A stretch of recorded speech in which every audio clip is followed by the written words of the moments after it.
ನಿಮ್ಮೆಲ್ಲರಿಗೂ ಇಷ್ಟ ಆಗುವಂಥ ಚಿಕನ್ ಮಂಚೂರಿಯನ್ ರೆಸಿಪಿನ ತೆಗೆದುಕೊಂಡು ಬಂದಿನಿ. ಇವತ್ತಿನ ವಿಡಿಯೋ ನಿಮ್ಮ ಎಲ್ಲರಿಗೂ ಇಷ್ಟ ಆದರೆ ಲೈಕ್ ಮಾಡಿ, ಶೇರ್ ಮಾಡಿ, ಸಬ್ಸ್ಕ್ರೈಬ್ ಮಾಡ್ಕೊಳ್ಳಿ.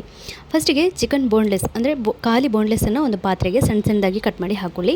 ಅದಕ್ಕೆ ಸ್ವಲ್ಪ ಮೈದಾ, ಹಾಗೆ ಸ್ವಲ್ಪ ಕಡಲೆ ಹಿಟ್ಟು, ಸ್ವಲ್ಪ ಕಾರ್ನ್ಫ್ಲೋರ್ ಸ್ವಲ್ಪ ಜಾಸ್ತಿ ಇರಲಿ, ಸ್ವಲ್ಪ ಪೆಪ್ಪರ್, ಸ್ವಲ್ಪ ಉಪ್ಪನ್ನು ಸೇರಿಸ್ಕೊಂಡು ಸ್ವಲ್ಪ ನೀರನ್ನ ಹಾಕಿ ಇದನ್ನು ಮಿಕ್ಸ್ ಮಾಡ್ಕೊಳ್ಬೇಕು. ಸೊ ನೋಡಿ, ಈ ರೀತಿಯಲ್ಲಿ ಇರಬೇಕು. ಒಂದು 10-15 ನಿಮಿಷ ಕಾಲ ಇದನ್ನು ಮ್ಯಾರಿನೇಟ್ ಮಾಡಿಡಿ. ಅದನಂತರ ಬಿಸಿಯಾಗಿರುವಂಥ ಎಣ್ಣೆಗೆ ಹಾಕಿದ್ದನ್ನು ಚೆನ್ನಾಗಿ ಫ್ರೈ ಮಾಡ್ಕೊಳ್ಳಿ. ಅಂದರೆ ಕ್ರಿಸ್ಪಿ ಆಗಿರಬೇಕು. ಲೋ ಫ್ಲೇಮಲ್ಲಿ ಇಟ್ಟು ನೀವು ಇದನ್ನು ಫ್ರೈ ಮಾಡ್ಕೊಳ್ಳೋದ್ರಿಂದ ತುಂಬ ಕ್ರಿಸ್ಪಿ ಆಗಿರುತ್ತೆ. ಓವರ್ ಸ್ಲೋ ಮಾಡಿಬಿಟ್ಟು ನೀವು ಫ್ರೈ ಮಾಡಿಬಿಡಿ, ಎಣ್ಣೆ ಕುಟ್ಕೊಬಿಡುತ್ತೆ. ಈಗ ನೋಡಿ, ಈ ರೀತಿಯಾಗಿ ಫ್ರೈ ಮಾಡ್ಕೊಳ್ಳೋವಂಥದ್ದು. ಈಗ ಚೆನ್ನಾಗಿ ಫ್ರೈ ಆಗಿದೆ. ನಾನೀಗ ಇದನ್ನು ಒಂದು ಪ್ಲೇಟ್ ಮೇಲೆ ಹಾಕ್ಕೊಳ್ತೀನಿ.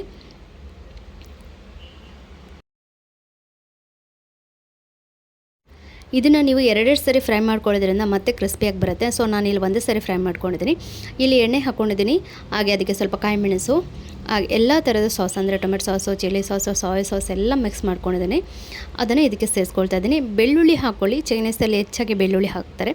ಸೊ ನಾನು ಇಲ್ಲಿ ಬೆಳ್ಳುಳ್ಳಿ ಪುಡಿ ಹಾಕ್ತಿರೋದ್ರಿಂದಾಗಿ ಬೆಳ್ಳುಳ್ಳಿ ಹಾಕಲಿಲ್ಲ. ಈಗ ಚೆನ್ನಾಗಿ ಒಂದ್ಸರಿ ಗ್ರೇವಿ ಮಾಡ್ಕೊಂಡಿದ್ದಾದಮೇಲೆ ಸ್ವಲ್ಪ ಪೆಪ್ಪರ್ ಪುಡಿ, ಹಾಗೆ ಅರ್ಧ ಲಿಂಬೆಹಣ್ಣಿನ ರಸನ ಹಾಕ್ಕೊಳ್ತಾ ಇದ್ದೀನಿ. ನೀವು ವಿನೆಗರ್ ಇದ್ದರೆ ವಿನೆಗರ್ ಹಾಕ್ಕೊಳ್ಳಿ, ಲಿಂಬೆನ ಹಾಕ್ಲಿಕ್ಕೆ ಹೋಗಬೇಡಿ. ಸೊ ಆಪ್ಷನಲ್, ನಿಮಗೆ ಲಿಂಬೆ ಇದ್ದರೆ ಲಿಂಬೆ ಹಾಕ್ಕೊಳ್ಳಿ, ಅಥವಾ ವಿನೆಗರ್ ಇದ್ದರೆ ವಿನೆಗರ್ ಹಾಕ್ಕೊಳ್ಬೋದು. ಇಲ್ಲಿ ನಾನು 1 ಸ್ಪೂನಷ್ಟು ಕಾರ್ನ್ಫ್ಲೋರ್ನ ನಾನು ನೀರಲ್ಲಿ ಚೆನ್ನಾಗಿ ಮಿಕ್ಸ್ ಮಾಡ್ಕೊಂಡಿದ್ದೀನಿ. ಈಗ ಇದಕ್ಕೆ ಸೇರಿಸ್ಕೊಳ್ತಾ ಇದ್ದೀನಿ. ಈಗ ಇಲ್ಲಿ ಸ್ವಲ್ಪ ಸಕ್ಕರೆನ ಹಾಕ್ಕೊಳ್ತಾ ಇದ್ದೀನಿ.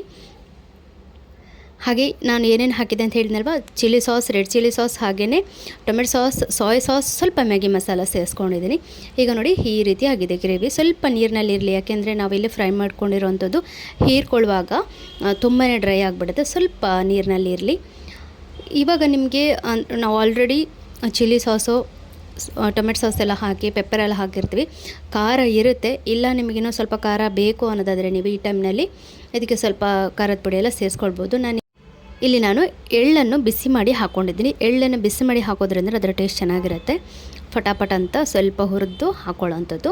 ಈಗ ಅದರ ಮೇಲೆ ಚೆನ್ನಾಗಿ ಮಿಕ್ಸ್ ಮಾಡಿ, ನಿಮಗೆ ಸ್ಪ್ರಿಂಗ್ ಆನಿಯನ್ ಇದ್ದರೆ ಸ್ಪ್ರಿಂಗ್ ಆನಿಯನ್ ಹಾಕಿ, ಇಲ್ಲಾಂದರೆ ಸ್ವಲ್ಪ ಕೊತ್ತಂಬರಿ ಸೊಪ್ಪನ್ನ ಹಾಕ್ಕೊಂಡಿದ್ದೀನಿ. ಸ್ವಲ್ಪ ಖಾರದ ಪುಡಿ ಕೂಡ ಸೇರಿಸ್ಕೊಂಡಿದ್ದೀನಿ. ನಿಮಗೆ ತುಂಬ ಸ್ಪೈಸಿ ಅಂತಂದರೆ ನೀವು ರೆಡ್ ಚಿಲ್ಲಿ ಸಾಸ್ನ ಸ್ವಲ್ಪ ಜಾಸ್ತಿಯಾಗಿ ಹಾಕ್ಕೊಳ್ಳಿ. ಇಲ್ಲ ಮೀಡಿಯಮ್ ಇದೆ ಅಂತಂದರೆ ಸೊ ಸಾಕು. ಸ್ವಲ್ಪ ಖಾರ ಆಯ್ತಂದರೆ ನೀವು ಇದಕ್ಕೆ ಟೊಮೆಟೊ ಸಾಸ್ನ ಸೇರಿಸ್ಕೊಳ್ಬೋದು.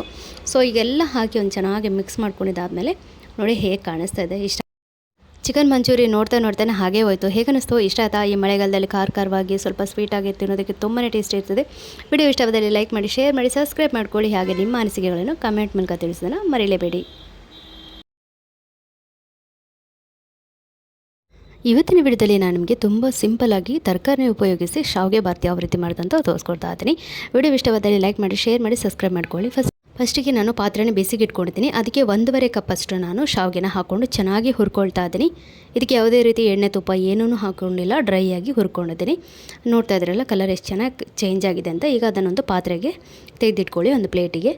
ನೆಕ್ಸ್ಟ್ ಇದಕ್ಕೆ ಎಣ್ಣೆನ ತುಪ್ಪನ ಹಾಕ್ಕೊಳ್ಳಿ. ಆಮೇಲೆ ಎಲ್ಲ ತರಕಾರಿಗಳನ್ನ ಹಾಕ್ಕೊಳ್ಳಿ. ನೀವು ಇದಕ್ಕೆ ಬೀನ್ಸು, ಕ್ಯಾರೆಟು, ಕಾಯಿಮೆಣಸು, ನೀರುಳ್ಳಿ, ಟೊಮೆಟೊ, ಆಲೂಗಡ್ಡೆ ಎಲ್ಲನೂ ಹಾಕ್ಕೊಂಡು ಒಟ್ಟಿಗೆ ಫ್ರೈ ಮಾಡಿ. ಸೊ ನಾನು ಟೊಮೆಟೊ ಮತ್ತೆ ಹಾಕ್ಕೊಳ್ತೀನಿ ಅಂತ ಫಸ್ಟೇ ತರಕಾರಿಗಳೆಲ್ಲ ಚೆನ್ನಾಗಿ ಫ್ರೈ ಆಗೊಳ್ಳಿ. ಇಂಥದ್ದೇ ತರಕಾರಿ ಹಾಕಿ ಅಂತ ಹೇಳೋದಿಲ್ಲ. ನಿಮ್ಗೆ ಯಾವ ತರಕಾರಿ ಇಷ್ಟ ಅದನ್ನು ಹಾಕ್ಕೊಳ್ಳಿ. ಮಶ್ರೂಮ್ ಹಾಕ್ಕೊಳ್ಬೋದು, ಬಟಾಣಿ ಹಾಕ್ಕೊಳ್ಬೋದು, ನಿಮಗೆ ಇಷ್ಟ ಆಗಿರೋವಂಥದ್ದು. ಮಾತ್ರ ಚೆನ್ನಾಗಿ ಬೇಯೋವಂಥದ್ದನ್ನು, ಅಂದರೆ ಬೇಗ ಬೇಯೋವಂಥದ್ದನ್ನು ಹಾಕ್ಕೊಳ್ಳಿ. ಇಲ್ಲಿ ಸ್ವಲ್ಪ ಮ್ಯಾಗಿ ಮಸಾಲ, ಕೊತ್ತಂಬರಿ ಪುಡಿ, ಹಾಗೆ ಜೀರಿಗೆ ಪುಡಿ, ಸ್ವಲ್ಪ ಅರಿಶಿನ, ಹಾಗೆಯೇ ಸ್ವಲ್ಪ ಖಾರದ ಪುಡಿ ಸೇರಿಸ್ಕೊಳ್ತಾ ಇದ್ದೀನಿ. ಇಷ್ಟನ್ನು ಚೆನ್ನಾಗಿ ಎಣ್ಣೆಯಲ್ಲೇ ಫ್ರೈ ಮಾಡ್ಕೊಳ್ಳಿ. ತರಕಾರಿ ಹಾಕಿ ಸ್ವಲ್ಪ ಫ್ರೈ ಆಗ್ತಿದ್ದಾಗ ಈ ಮಸಾಲ ಎಲ್ಲ ಹಾಕಿ ಫ್ರೈ ಮಾಡ್ಕೊಳ್ಳೋದ್ರಿಂದ ಅದರ ಟೇಸ್ಟ್ ತುಂಬ ಚೆನ್ನಾಗಿ ಬರುತ್ತೆ. ಈಗ ಲಾಸ್ಟಿಗೆ ನಾನು 1 ಟೊಮೆಟೊನ ಮುರಿದು ಸೇರಿಸ್ಕೊಳ್ತಾ ಇದ್ದೀನಿ. ಈಗ ಇದಕ್ಕೆ 1.5 ಕಪ್ಗೆ 3 ಕಪ್ಪಷ್ಟು ನೀರನ್ನ ಸೇರಿಸ್ಕೊಳ್ತಾ ಇದ್ದೀನಿ. ಯಾವ ಕಪ್ಪಲ್ಲಿ ನೀವು ಶಾವಿಗೆನ ಅಳೆದು ಹಾಕಿರ್ತೀರ ಅದೇ ಕಪ್ಪಲ್ಲಿ 3 ಕಪ್ ನೀರನ್ನ ಬಿಸಿ ಮಾಡಿ ಹಾಕ್ಕೊಂಡಿದ್ದೀನಿ.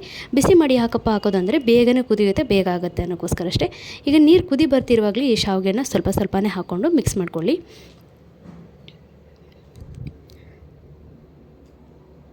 ಸೊ ನೋಡಿದ್ರಲ್ಲ, ಈಗ ಒಂದು ಸರಿ ಚೆನ್ನಾಗಿ ಈ ರೀತಿ ಕೈ ಆಡಿಸ್ಕೊಳ್ಳಿ. ಹಾಗೆ ಉಪ್ಪು ಬೇಕಾ ಅಂತ ನೋಡ್ಕೊಂಡು, ಬೇಕಿದ್ರೆ ತೆಂಗಿನ ತುರಿ ಕೂಡ ಹಾಕ್ಕೊಳ್ಬೋದು ನೀವು.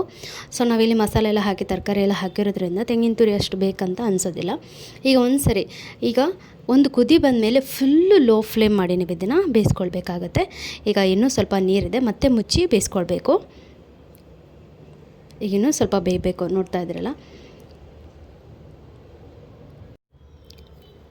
ಈಗ ಇದಕ್ಕೆ ಮೇಲಿಂದ ಸ್ವಲ್ಪ ಕೊತ್ತಂಬರಿ ಸೊಪ್ಪು ಹಾಕ್ಕೊಂಡು ಪ್ಲೇಟಿಗೆ ಹಾಕಿ ತಿಂತಾ ಇರೋದು. ಇಷ್ಟ ಆಯಿತಾ? ಇಷ್ಟ ಆದರೆ ಲೈಕ್ ಮಾಡಿ, ಶೇರ್ ಮಾಡಿ, ಸಬ್ಸ್ಕ್ರೈಬ್ ಮಾಡ್ಕೊಳ್ಳಿ. ಹೇಗೆ ಅನ್ನಿಸ್ತು?